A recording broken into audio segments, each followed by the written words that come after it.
Good afternoon, everybody. Thank you so much for joining us this afternoon. We are so excited and so happy to have you with us today. And as you are joining, if you could just head over to the chat box and say good afternoon, and also type your first and last name in the chat box so that we make sure that you receive credit for today's session. Good afternoon. Good afternoon. Alrighty, and as you all are coming in and typing your names in the chat box, I just want to go over a few things before we get started on today. So I am Jaira Knight, the Professional Development Director here at First 3 Years. We are so excited to have you joining us for session number 2 of our spring/summer Food for Thought series. Today is all about pathways to mitigate toxic stress and build resiliency through early relational health. And our conversation will be led by Dr. David Obanion. Early relational health is such an important part of how young children develop. But what happens when the children are in the middle of toxic stress? Is resiliency possible for children and families? Absolutely. And this training will explore how we are able to foster resiliency in children and families in our respective roles. I just want to point out that we are in a Zoom meeting today, so there are a few controls for you to note. The first is the mute button. We ask that everybody stays on mute unless you are talking with Dr. Obanion. Also, there is a control for your video if you would like to come onto your video or turn your video off. You can also see the participants that are in the room by clicking the participants tab and utilize that chat feature that you guys are currently utilizing right now by clicking the chat button. We also have a share screen feature that none of you will probably utilize today, but Dr. Obanion will utilize to share his presentation. And also, if you find anything interesting today, anything that you love, you can use that reactions button to react to anything that gives you an aha moment today, okay? So without further ado, I am excited to introduce our speaker for today's session. Dr. David Obanion was born in Louisiana and grew up in East Texas. He attended Louisiana State University, majoring in English while completing medical school prerequisites. He then attended University of Texas Medical School in San Antonio and co-founded a senior level course in medicine and literature. He matched to Oregon Health Science University's pediatric residency program, where his mentors helped shape his interest in relational health, parenting, adverse childhood experiences, and difficult behaviors. In December of 2015, Dr. Obanion then accepted a faculty position of assistant professor of pediatrics at Emory University School of Medicine. He is in the Division of Neurology and conducts clinics in various locations through Children's Healthcare of Atlanta and Emory School of Medicine's Department of Pediatrics. He is also core faculty at Morehouse School of Medicine and Georgia State's Leadership Education and Neurodevelopmental Disabilities Program. His academic role includes teaching pediatric residency programs and conducting specialty clinics at Children's Center for Advanced Pediatrics and Marcus Autism Center, where he is a part of the medical services team. His research and clinical interests remain in parenting, relational health, and adverse childhood experiences leading to developmental differences. Please help me welcome Dr. David Obanion. All right. I'm going to take the screen. It's so exciting to chat with all of y'all today. From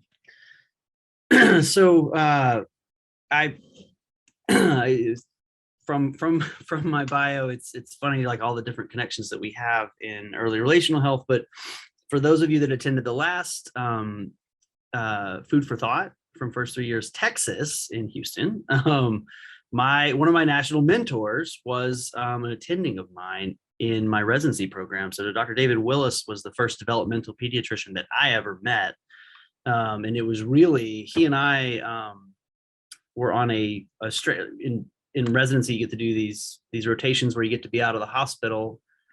Being out of the hospital is what taught me that I wanted to work out of the hospital. And he and I rode to Salem, Oregon one time in his car because he was going to talk to the state about this topic. And this was 2008 when we were doing this, and he was discussing all the different science and the things that went into early relational health. And that was the moment I really do credit that as like, that was my calling. And it made me feel like all pediatricians should be looking into this. This should be, what we really try and focus our effort on. And it was just last July that the American Academy of Pediatrics published a statement saying, yeah, this is what pediatricians should be working on. So if you're wondering why as a developmental specialist from Atlanta talking to you today, it's because I'm from Texas. Got family in Houston still. But this is the work that I get so excited about. So anybody that's into it, I'm here with you. All right, so let me see if I can advance a slide. There we go. So learning objectives, we're going to talk about a little bit about what Dr. Willis talked about last time, just in case somebody on this call missed it.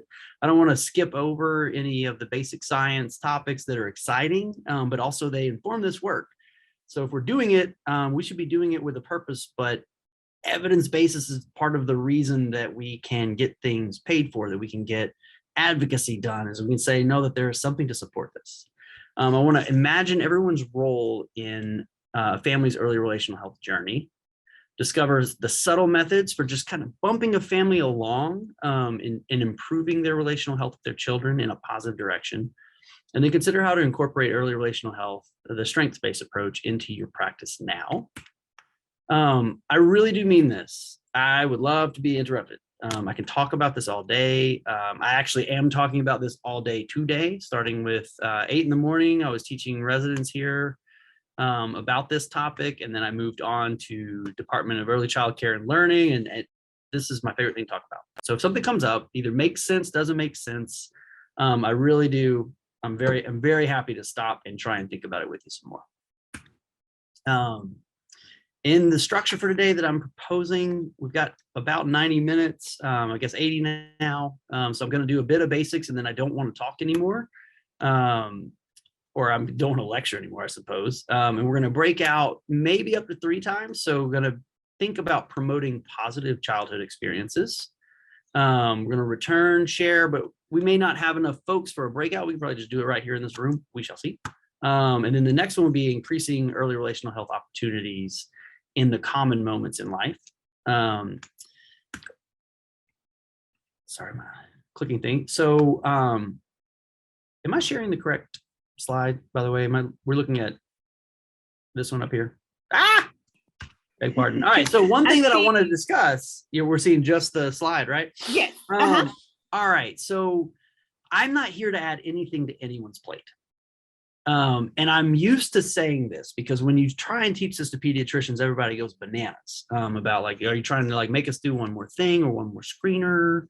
And no, what I want to say is trying to help think about how intentional that we can be about promoting a child's strong development and promoting a family's strong development in the work that we're already doing. And not only do I not want to put anything new on your plate, but I don't want to throw anything else on these busy parents. We don't need to find ways to make their lives harder in our recommendations. We need to find ways to make their lives better. And there are a lot of things that families are doing that if they were enhanced or changed or just tweaked a little bit would really promote positive relationships. But there are some really troubling pitfalls that are out there. To be aware of them is one thing. To know how to talk about them is a completely different one. And to have not just talking, but to figure out how to get a family to change is the final. Early relational health is a new term for an old idea. This is one of my favorite quotes from developmental science. In order to develop normally, a child requires progressively more complex joint activity with one or more adults who have an irrational emotional relationship with the child. Somebody's got to be crazy about that kid. That's number one, first, last, and always. All right, so I'm going to share. I've got some of my favorite YouTube videos, and they're embedded in the slides. Here we go. Please don't judge me for the silly things you will see on the side of my YouTube. Hold up. I don't think I'm sharing right now, am I? Oh, that's because you stop share. I got you. Hold on. I'm coming. There it is. All right. So one of my favorites, thinking about. I'm glad Auntie Cara took that makeup off you, because you're only one. I don't. Yeah, you don't need makeup. You look pretty just like this. Look at you. You pretty. No, you pretty. Look. You fly, girl. You fly. You got pretty poofy hair. I want my hair to look like Jay's. All right. So when I say I don't think we have to add a whole lot to people's plate here, I really do mean it. There are opportunities everywhere to express your love, express your affection, and emotionally connect to your children.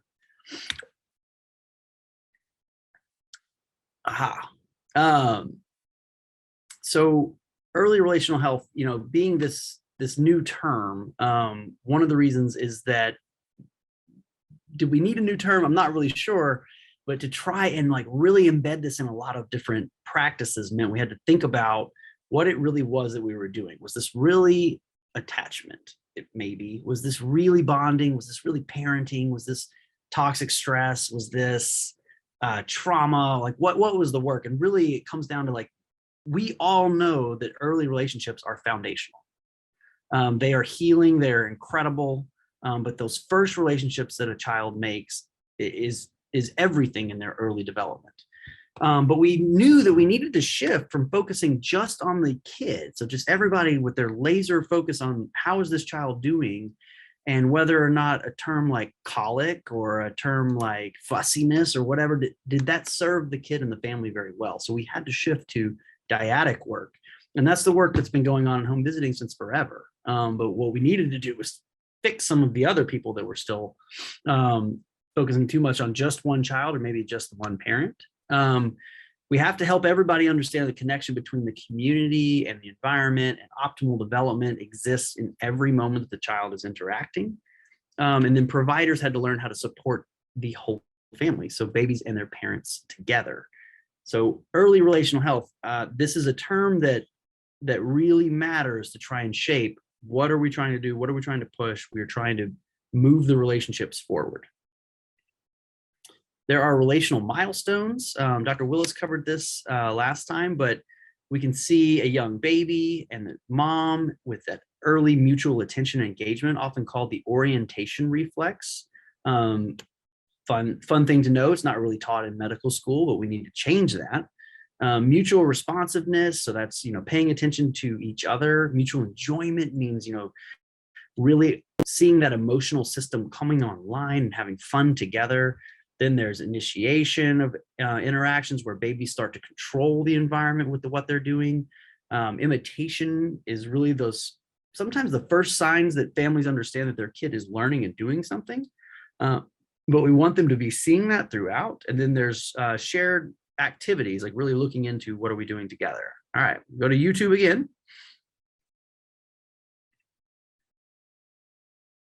Ooh, I have a lot of this up, so this is confusing me. Aha. 1 second. All right. What? You got look. Oh, I got your hand. I got you. Hold on. Scroll, boy.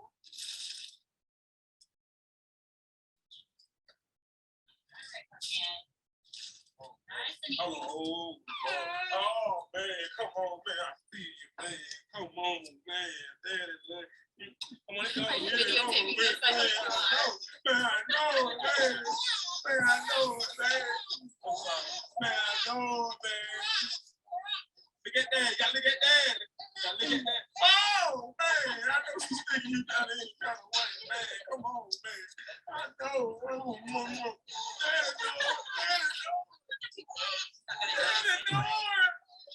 One more pumpkin. One more.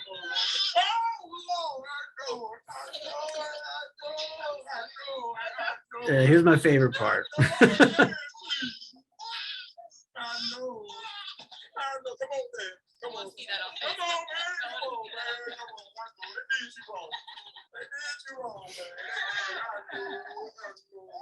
They did you wrong. Oh, all right. You can explain to that. Yeah. What she did. Oh, I didn't stop it. Beg pardon. All right. So we look at that example as just a means for saying like this is a clinical moment, right? This is something that happens in the clinic, but we want to see more opportunities to try and promote that. So I overheard a nurse in the background of that one saying, I really want to see this on Facebook later. But really, like, how do we point that out to a family when something like that has an opportunity? So I see that as I love that video, but in a way it is a missed moment. All right, let me see what I got here. Okay, I understand that. I totally get that. But you gonna let me talk? Here's a little girl with a broken arm who's probably stuck in her crib. You just like can't let a kid with a toddler with a arm in a cast. Well, me and your mama having a conversation, and you just jumped in the conversation with your little 2 cents. Okay, with your little 2 cents. And I think we can see two people interacting together, right, in a way that is absolutely promoting strong development. You could say it's promoting language development. You could say a lot of things about it, but what it's really doing is like, it is expressing and sharing the love that this family has together. All right, I'm gonna skip this one. Sorry, but the link is there. Again, it's showing a fun activity in a moment. Let's see. I'm not sharing this yet. Sorry about that, y'all. Are we looking at this one? Relationships are key. Toxic stress is dangerous. Yes. Good. Okay. Sorry, I have 2 screens going and I'm getting lost. All right. So we know relationships do at least 2 things. And it's why we've got to try and support the growth of these relationships. One, they promote healthy brain development. They are building new brain connections all of the time, and relationships are the way that babies do that. It's not like babies sit and study. They don't do that. But babies do kind of study their environment, and the things that provide more excitement and more dopamine and more reward to the brain get more pathways built. And so relationships are the way to do that in the most safe, comforting experience. Relationships also buffer the stress that happens in a learning experience. It can turn a stressful experience into something that isn't poisonous or dangerous. All stress, or rather all learning, does involve a little bit of stress. If you think about a toddler who's learning how to walk, a lot of them don't want to let go of your hand, don't want to take that first step. They may have fallen down a couple of times and now they're really worried about it. Think about it as well as letting go of a kid at daycare and how hard that can be when they're upset. That is a stressful moment. Strong relationships help buffer that stress and turn it into something that is useful to learn from next. So we aren't promoting some sort of form of like helicopter parenting where there is no stress and we're knocking everything out of the kid's way so that they don't trip over anything. We're trying to make sure that they understand when something happens that's a little bit rough, we're here for you. So I want to share with you something from the AAP. So from that policy statement on early relational health, is driving the transformation in pediatric care or in child care, are advances in developmental sciences as they inform a deeper understanding of how life experiences, both nurturing and the adverse ones, are biologically embedded and influence outcomes in health and education, even in economic stability across a child's lifespan. It was that thought that these are the moments that you have to have the most impact in a child's life that made me feel vocationally called to development and behavior, and then professionally to early relational health. This is what we have. This is the time we've got. The most efficient use that we can do, or the most efficient thing that we can do with child development, is to try and intervene when children are very little. But this isn't about pure brain growth or brain neurons. This is mostly about the connections being made. There's about 1 million new connections being made in a baby's brain per 1 second.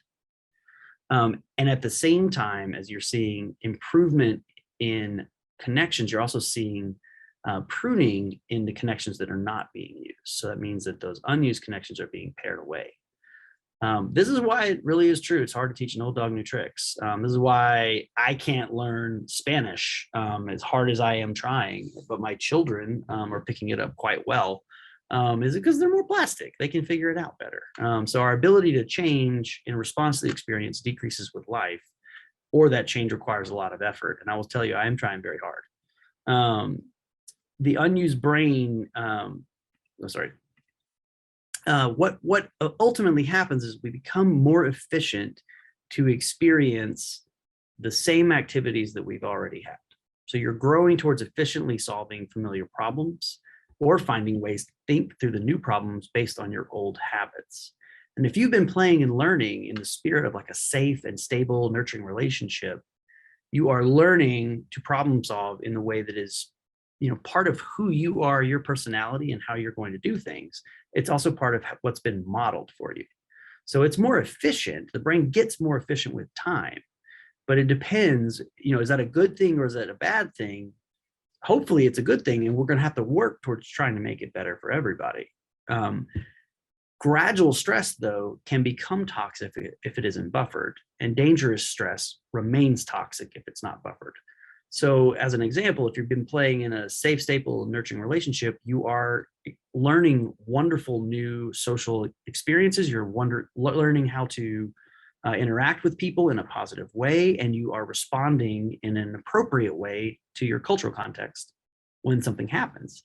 But if your typical play gets this overly harsh response, perhaps you're not living in the safest environment, and your parent knows that, and so they have to make sure that you don't tip something over, touch something you shouldn't, or get yourself hurt. That means that most of your response to the natural desire you have to wander around as a toddler gets kind of a negative, harsh response. And that's going to make you carve out a path to do more of that kind of expectation. So the more things that you approach and you want to learn about, you're expecting more of a harsh response. Promoting healthy growth would also improve like serve and return. So if you say something, you get it back. Trying to meet some of that emotional language, but you could also have a limited emotional response. So you may either be laughing or crying or whatever as a baby, but you could have a muted response from your parent, which may teach you that you have to really ramp up what you're going to do if you're going to have an interaction. And we often talk about children as they will take any kind of attention they can get. And if it has to be negative, hey, it's going to be negative. But they want that attention. They want that interaction because we're social animals. It's what we love. You want babies to be observing, or babies and toddlers to be observing thoughtful problem solving rather than witnessing dangerous and unsafe events. I'm going to give you an example of managing stress together in just a couple of seconds, but you hope for that to be something calm as a problem that we can get through rather than something that just sort of blows up the whole family. And what I will say is last night in my almost 20-year-old car, suddenly all of the gauges started turning off. I wasn't expecting that. We were on the interstate in Atlanta and we have traffic here. And my son in the back seat overheard my not so appropriate response to what in the world was going on with my car. Then I lost power steering. And he was asking what before I was even saying something. He wanted to know what was going on, and it helped me tune into the fact that he's about to turn 6. He knew something was wrong based on my body language, my kind of mumbling, me sort of like flapping around and trying to fix something. And I had to change to, hey, we're about to get to pull over and see what's going on with Daddy's car. Let's see if we can find somebody helpful on the phone to come and get us. Wasn't my favorite moment, but we did try and get through that together rather than me just lose it. I've definitely had plenty of patients in my clinics who get really, really worried about running out of gas or really, really worried about transportation. And I can remember that because they've had only like 1 or 2 incidents that have been troubling. parents will ask me about that. Like, why are they so focused on, we ran out of gas one time and we were like 100 yards away from a gas station. And it was like 2 years ago. We're still talking about it. I think it probably has something to do with their expectation that when one catastrophe happens, another one comes and another one comes. So preventing that stress from becoming toxic is part of promoting relationships. And to quote our policy statement that I'm basically treating it like a Bible, preventing toxic stress and promoting relationships are two sides of the same coin. We want to keep a stress from becoming embedded in a child's biology. And so we're going to promote relationships to do that. We have limited control over whether or not we can stop all kinds of stress from happening to kids. We can't do that in pediatrics. I don't think you can do it in home visiting. We just cannot stop some of the things that happen to kids from happening. What we can do is strengthen the relationships between parents and their young children so that some of that stress can turn into more of a learning experience and less of something that stays with them for life and for another generation. Because the biological changes that happen due to overwhelming stress system are cellular, molecular, they're neurological. It's what happens when you're stuck in a stressful environment without a way to feel better. You just kind of get crushed by the difficulties. We're talking about things like child abuse or bullying, racism. We're talking about poverty. We're going to be having climate crises coming up. Someone's in the living room. So there's quite a wide spectrum of adversity, even though we've already said all stress isn't necessarily toxic. It's part of learning. It's not destiny. So there's a problem with us being problem focused. I show a pediatrician here because I feel like in medicine, we have been problem focused for forever. We still call the first sentence of every note in medicine is called the chief complaint. What's wrong? That's why you come to the doctor, like something's wrong with you. But in pediatrics, we do well visits. So we should be talking about goals instead. And the problem with problem-focused deficits understanding is that we're labeling people's experiences. We could even be labeling elements of their culture or elements of their life that were completely out of their control as some sort of poisonous thing that broke their kid. And families don't like it.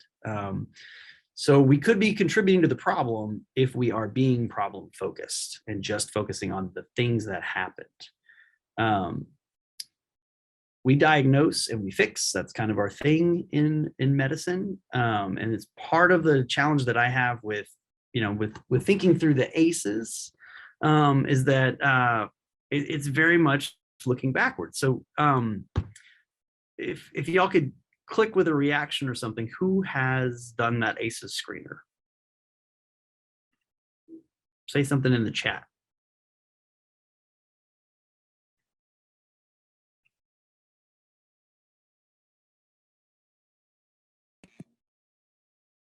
Or you can unmute. I see about 4 thumbs up in the reaction. Oh, I'm glad you can see it. Okay, I can't see it on my presentation mode. Yeah. So the ACEs, what I think I can say positively, I'm going to be strengths-based all the time if I can. Focus on the ACEs has really brought this forward. Honestly, it's brought this into the main kind of zeitgeist of childcare. Is thinking about these adverse childhood experiences. So I want to ask you guys, when y'all reflect on ACEs, what comes to mind straight away? Jairus has shared the link to Minty right here, and I'm gonna stop my share so you can. And I want to see what people think of first.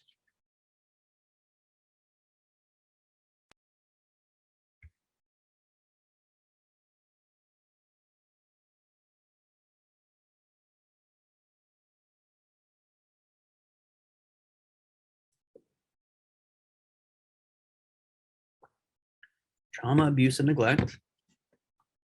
I would say yes, yes, and yes.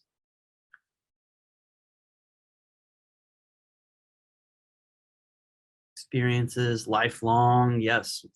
In the terms of the science, we talk about it like a destiny, like this score or this kind of experience that you've had has something to do with the kind of the rest of your biology forever.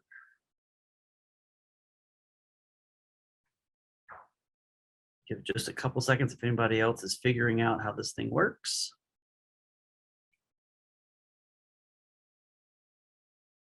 Attachment issues. So I'm glad we're thinking about relational experiences and toxic stress. Yep. Fear. Thanks, Len, for using the chat if that other thing wasn't working for you. Yeah, fear. So a child that's kind of acting fearfully, or do you mean fear of ACEs, or what are you talking about? Ooh, who said reversing? Oh, okay, it's supposed to be anonymous. I don't want to call you out. I love it though. So now we're thinking about treatment. So one comment so far. Very cool.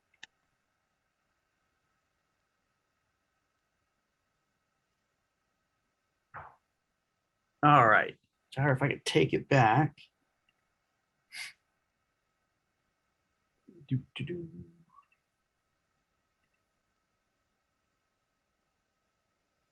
All right.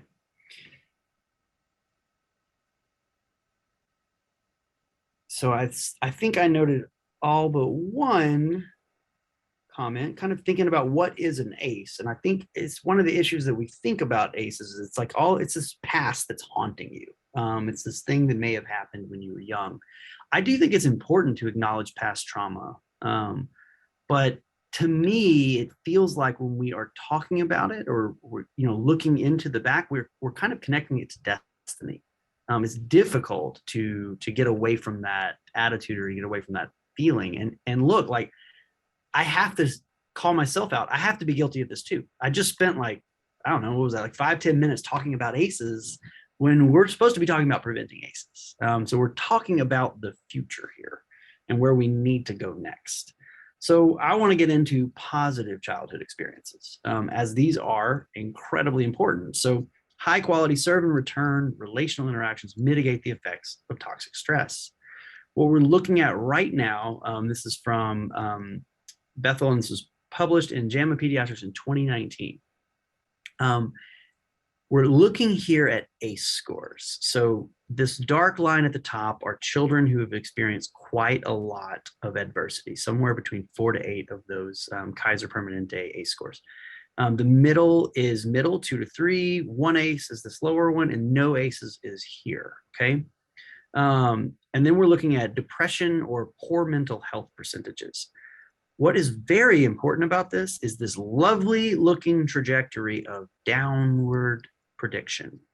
So you can have a high ACE score, but still wind up having a low percentage of depression. And what controls that is the number of positive childhood experiences.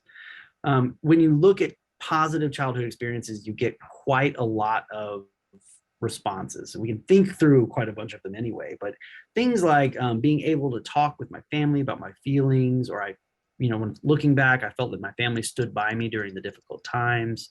You can also say I've experienced unconditional love from a parent or caregiver, or having a best friend, volunteering in the community, being part of a social group, being felt supported by friends, or a sense of belonging in high school. So depending on the study, there's quite a lot of great ways to think about positive childhood experiences. So this redefines in a way what we need to be doing, because as it's happened in the past, it's been, ACEs is the thing that's predicting your development. You've either had a few or you've had a bunch. But now if we add in positive experiences and thinking about having a bunch or a few, and we think about kids who are doing either less well, those are ones that have a lot of positive experiences and a lot of negative experiences and not a lot of positive ones. And kids who are doing quite well, having lots of positive experiences and very few ACEs. I would say this is the privileged life, perhaps. But we can't forget about these other kids. So children who formerly we'd say maybe beat the system or got out of it. So they had a lot of ACEs and they did really well. And that is facilitated through these positive experiences. And it would make me think that we really need to be thinking about positive experiences as much or way more than we're thinking about the negative things. So the message is you're not broken. Kids with a lot of adversity can do well, and we need to think about how to enhance the number of positive childhood experiences that they're having. So this is what we're really here for. So we're going to learn a little more about how to ramp up the efficiency of the brain, but in a good way. how to help families carve out a groove and have more and more and more of those nurturing interactions. Because the families are the ones that are going to be building their resiliency. They're going to be figuring out these problems by themselves once they're having strong relationships. And they're going to find that the irritations, those trip ups, the slings and arrows of living in a pandemic or living in poverty or just living with a lot of busy things to deal with, those difficult experiences of their past can be made, if not whole, better. And we're going to promote more and more positive childhood experiences.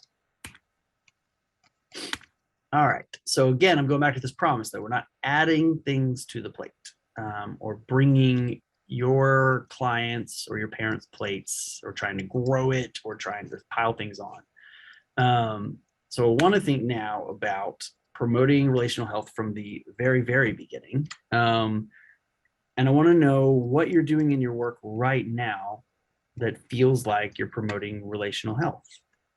And Gyro, how are we doing right now for time? It feels like we're okay. Yeah, 1:30. Yes, yeah, we're okay with time. And if you want to stick with the 4 to 5 participants per room, we can do 3 breakout rooms if that's That okay. sounds great. And we can kind of hop around for a little bit. Yep. Okay. So I think from the experience from the last food for thought, it sounds like the discussions were pretty vibrant. So if that's okay, I'd love to kind of pop around. Ooh, Faith Rivera. Sorry, I didn't see your chat comment 2 minutes ago. No, there's one.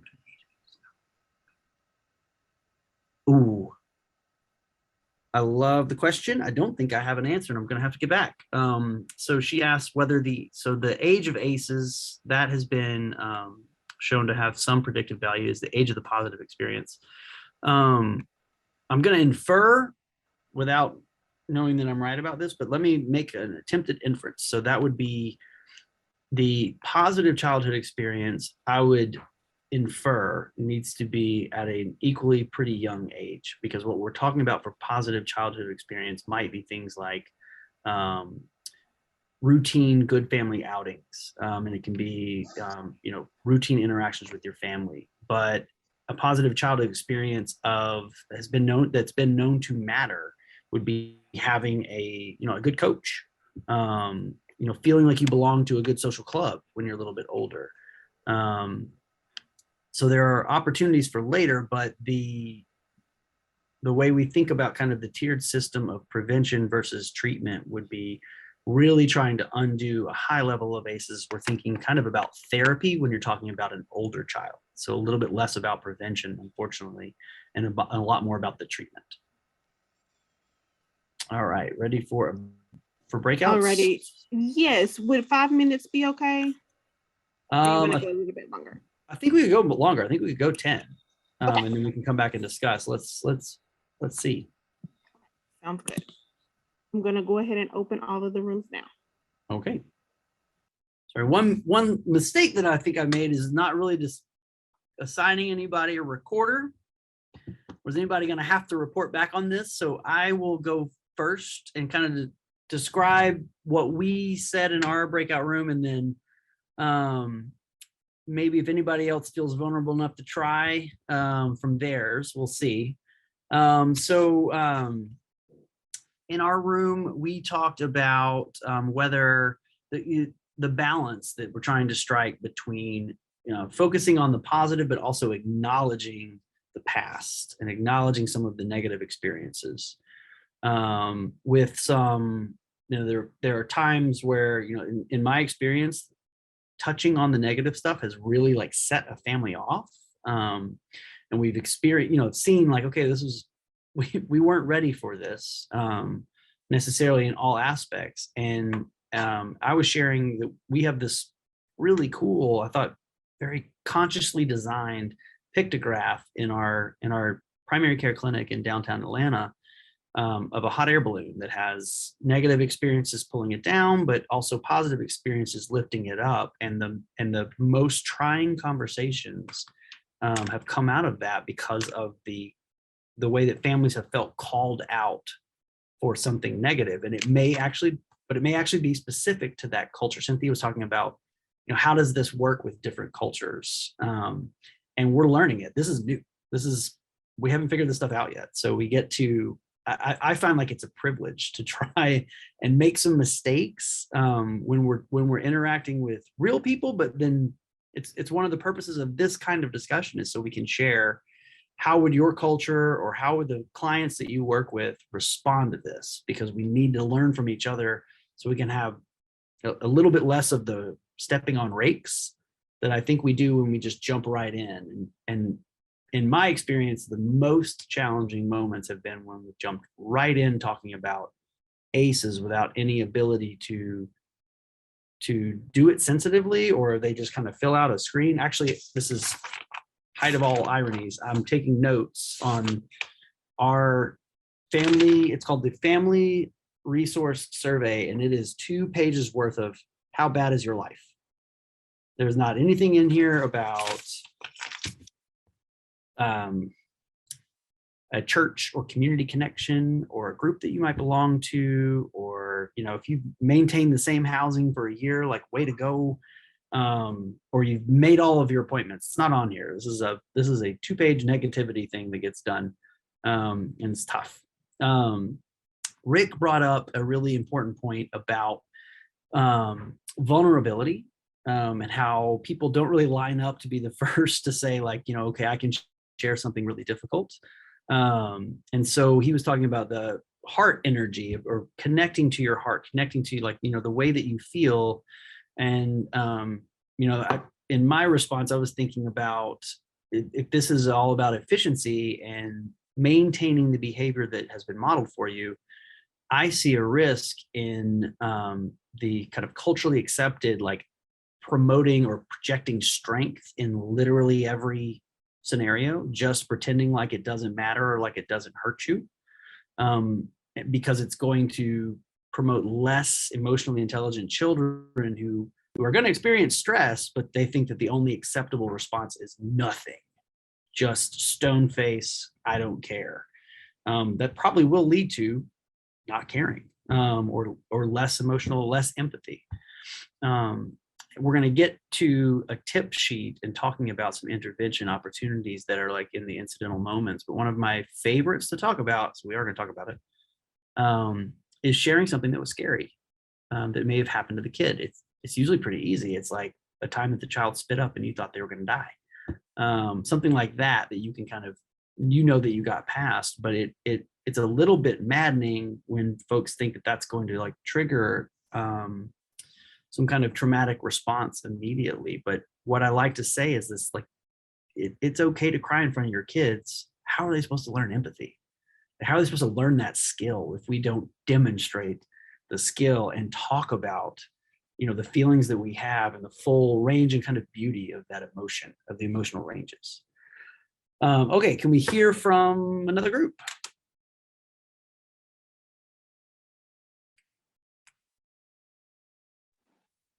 I think one of the things that our group and talked about and I really connected with is a lot of my peers were saying, I don't do a lot of the direct service to children or, parents. It's more of a community wide.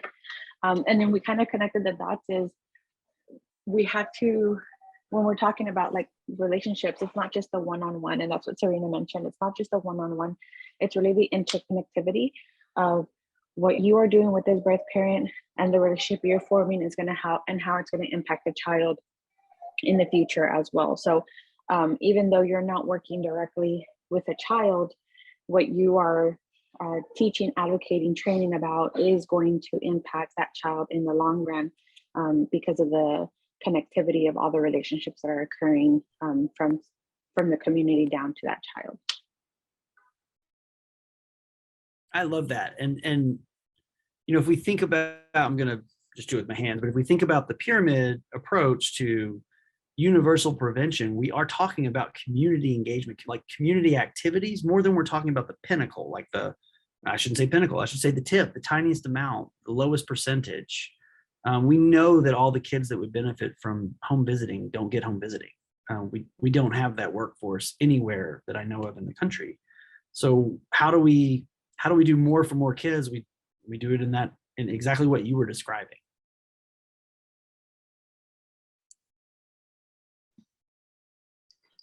Um, I'll share what our group talked about.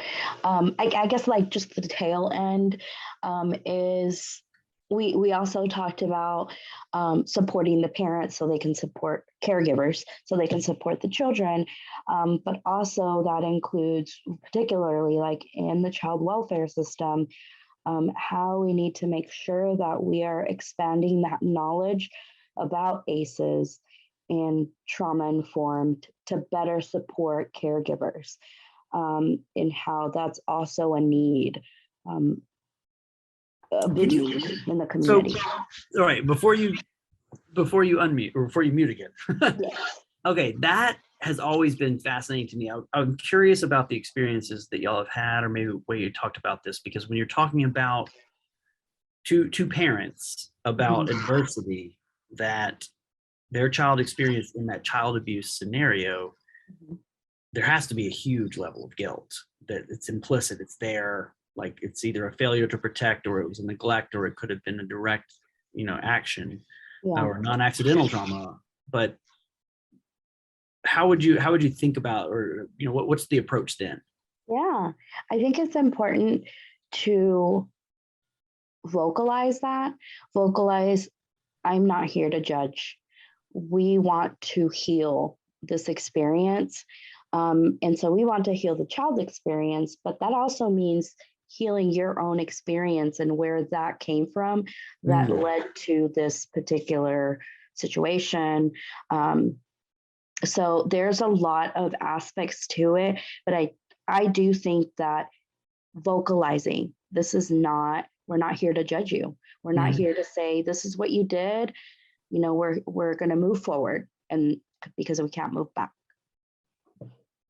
I love saying that intentionally, saying we're not here to judge you. I do, and I connect to that immediately when you said that, because I teach a relational health measuring kind of, it's a developmental screener in a sense, but I'm teaching pediatric residents to observe moms and babies, mostly moms, parents and their babies interact and look for signs of struggle or signs of stress or signs of a relationship that isn't growing in a very healthy manner. And we're trying to do that efficiently because there's no time in a pediatric clinic. And I think I say in about a 2.5 hour little workshop that we do all the time, I must say, hey, we're not judging moms here. We're not here to judge parents. We're looking at a relationship. I don't know how many times I say it. I still have to double check at the end.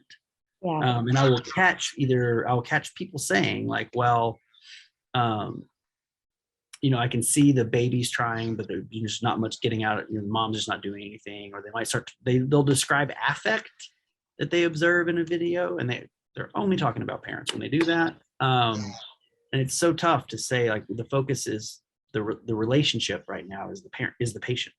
We're trying to assess two people, not one. Yeah. If you assess one, you are judging in a way. You just can't help it. All right, I think that was the 3 groups. Is that right? Good deal. All right, let me go back to the slides, but only for a moment. Here we go.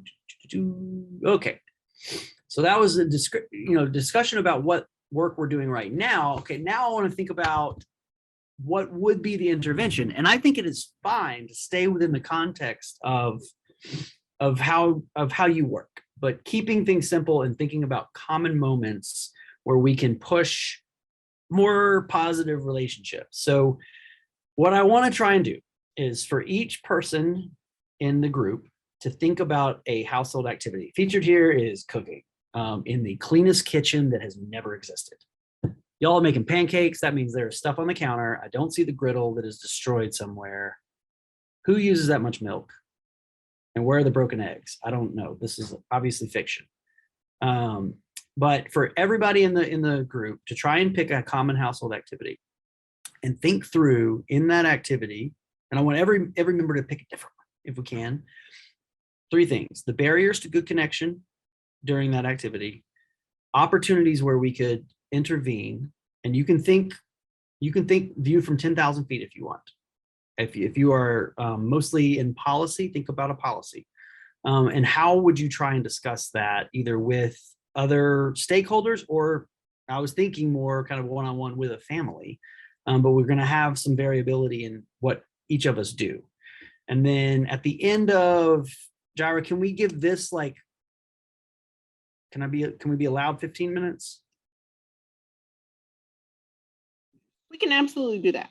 Oh, good. Okay, great. All right. I feel like this is a much longer ask, but like maybe at the end, can we, at that kind of like 2 or 3 minute mark, try and pick the best, and I'm going to leave best out there. It doesn't mean it was the ultimate, but just like the one that brought forward the most discussion, and bring that forward back to the group so we can talk through these different activities. And I'm going to stop my sharing and let's go to another breakout. I don't know why the Zoom jumps around when I do that. Alrighty, I am getting ready to open the rooms now. Okay, let's start with the breakout room that was last to come back. Not punishing, just giving them an opportunity to continue the discussion that they must have been having right up until the time ran out on them. That was room 3. All right. Who was in room 3? Was that us? Rosie, you were in room 2. Room 3 was Emily, That was Paige, and Stephanie. That was so. Stephanie, I know you had said you'd go, but is it okay if I jump in? Yes, Emma, go ahead. Okay, so we got off topic for sure, but but we felt like we started with the photo that was provided for us. We started with cooking, and then we went to well, this simple task of making a meal for your family. There's all different types of things that could go into having an obstacle for that: access to healthy foods, access to electricity to cook the food, access to some place to store the food or working refrigerator, access to pots and pans and utensils and things to cook the food in, access to storing the food left over. And then we jump to cultural things, where if somebody came into the home and on the topic of judgment, they were eating, let's say, rice and beans for dinner, and that was in their thought was, oh, that's not nutritional, not whole food, not the healthiest thing. But culturally, that could be what some families eat every day, and that's a staple in their culture, whether they had a ton of money to spend on food or just a little bit of money. And then we jumped to all of the cultural things that could be perceived as neglect or dangers even in the home, where if you go in and you see things around the home that might think, oh, this home isn't baby proofed properly, but it's just the culture of the family and that's how they do it in their culture. And so the question is, how do we as professionals learn the cultures more in depth to then work with them at that level and not judge it as neglect in the home. So I think that's basically where we ended. It all started at like big stuff, like electricity. I was like, whoa, okay, that's a big barrier. But that is, foundationally it is. Like, this is, good connections are the barrier or the buffers that we're proposing to things that we can't control, like poverty and all of the myriad things that can just come up from that. Amazing. That's really amazing. I remember I did a cerebral palsy kind of parent empowerment research study in Ghana. But as a pediatrician, I'm there and I see nothing's baby proof. The families are living in this huge structure. There's fires everywhere. And I remember like getting almost laughed out of one of the, like, just, this silly man, silly white doctor is what they called me at one location. And I had asked, like, what happens when the little kids get burned? And the reason they found that so absurd is they were like, there are so many moms around here and grandmothers, like, how could that possibly happen, you fool? Like that would never ever happen. And I was like, so it's not I was thinking about that with like culturally, that's not neglect and it's not dangerous. Like for them, that's safe. That's just regular old safety. And it's just me thinking from my Western experience only is how that kind of came even into my mind, but it would have never even occurred to them that kids could get burned because they're not being ignored. They're being raised.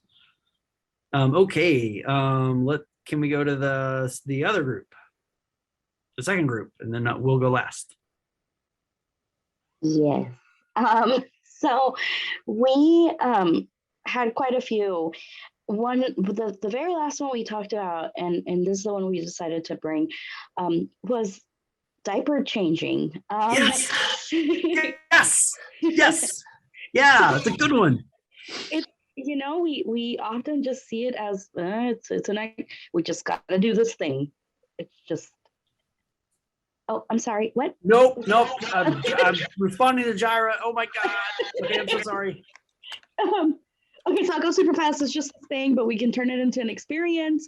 And so Lynn shared that, she would recommend giving the baby like a little bit of lotion and teaching the baby how to like rub their tummy while she's changing the diaper, and then doing some like interactions, some sounds to get some response, so like that serve and return. But some of the barriers is like we don't often think of diaper changing as an experience. We think it as something we have to do. It's a chore. The baby has poo, like just Yes. So, and having that conversation really can be as simple as like, hey, let's take this time to make sure that we're teaching the baby how to imitate us or really learning how to make eye contact. Like it's super easy because you're right in front of them, and it's a good chance to help them learn how to do that. Instead of saying like, hey, you really should be doing this, just guiding them through that. Yeah. Oh my God. They have to do it anyway. Yeah. That lotion ritual. So I think about family rituals. The reason I showed the video of the little girl getting her ponytail done is because like that's a ritual for that family, and doing the diaper is a ritual. One of the ways that I talk about that one in particular with families all the time is like, you ever notice how like your kid is really quiet and kind of like chilling until you lay them on their back and they're looking you in the face and it's 2 a.m. and they're like, hi, like that. They love that moment. Those babies just like they light up. They're right there in front of mommy's face. So yeah, and then there's you can involve stories into those moments, not the 2 a.m. Et cetera. Okay, so Cynthia, I'm so sorry that we're going to go as fast as we can for our group because you had a really great one too, but go for it. Yes, so we chose cleaning for our activity, and the barrier that we encountered was technology. So being that parents are so busy, and instead of taking the opportunity to build those relationships, it's just easy to hand them the phone or hand them the tablet. So being able to pick and choose the type of cleaning activity that you want the child to help you with. So maybe if you don't have a lot of time, but you still want to make that connection, having them help you fold clothes, right? So you're still getting your pile done, and the child is able to do whatever it is that they're able, right, to. Or if you're feeling a little more adventurous, have them help you with dishwashing. And it's going to be messy, and maybe it's going to take you longer to do that, but at least you're able to talk to them and maybe even tell them a story. He was talking about, Dr. Obanion mentioned how toddlers love listening to stories, especially emotional stories, right? So asking the caregiver or the parent what they're comfortable telling their child about, right? So I'm gonna. Yes. Okay. So I'm sorry. Now that we are straight up out of time, I'm so sorry, y'all. All right. So this is a borrowed from some of my collaborators at Columbia University, but a tip sheet on early relational health, emotional connection, and things that we talked about in our group that kind of immediately hook you in your heart. Some of these are hard to talk about sometimes, and that can be surprising, but telling the story around your birth while you're changing diapers, you can just talk about the first time you heard their voice, or you can tell the baby, like, why did you choose their name? You can tell that to a toddler. And I will say from my experience, I have she's going to turn 4 in July. She will not go to sleep until I tell the story of when she was a baby. I hope we never quit doing that, because I love it, because it's my daughter is a buzzsaw around a lot of her activities and experiences and the way she kind of interacts, but she loves to snuggle up and hear that. You can talk about things that are worrying you. You can say something that happened that may have scared you, but you can also talk about like cool family stories that just make you feel something, and your child hears that. And you can do that while you're cleaning. You can do it while you're cooking. You can do it anytime. They're always in your head, but you don't have to use your brain to say them. And that's why it doesn't feel like we're adding things to their plate. Okay, we have hit the 2:30 mark. I apologize that I almost caused us to run over with the threat of a third breakout room, but I am just not that great with time. Jaira, I would let you take it from here. Awesome. I am going to we were going to do another Mentimeter. So I'm going to place that link in the chat box for you to go ahead and fill that out. And I'll share that screen really quickly. So as I'm wrapping up, you guys can just share, like, utilize this as like a brain dumping activity. Yeah. Of activities that you all thought of. And you can go ahead and start typing those in Mentimeter as we wrap up. Okay, let me get myself situated.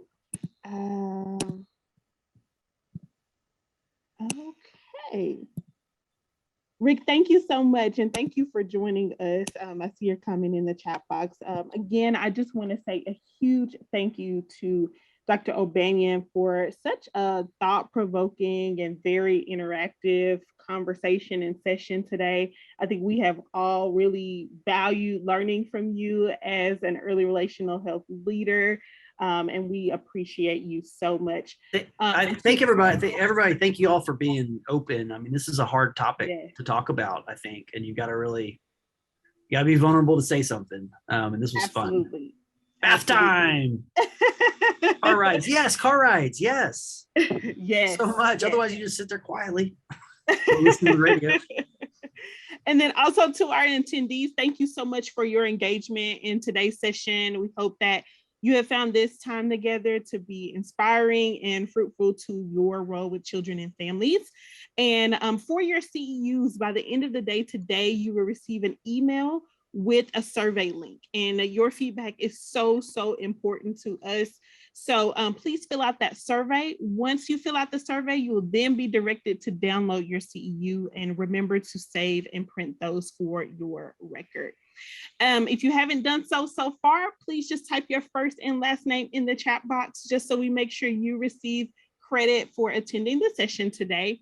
And we are excited to continue this early relational health conversation with 2 more workshops in this series. So if you have not registered for the remaining sessions, on June 3rd, the topic will be analyzing ERH in the context of your work with families. And then we conclude this series on July 1st with a session on how to speak to families about early relational health concerns. So thank you again to Dr. Obanion. Thank you to our attendees, and we look forward to seeing you throughout the remainder of the series. And I hope you have a great rest of your day and enjoy your weekend. Bye-bye. Thanks, everybody. Bye. Goodbye.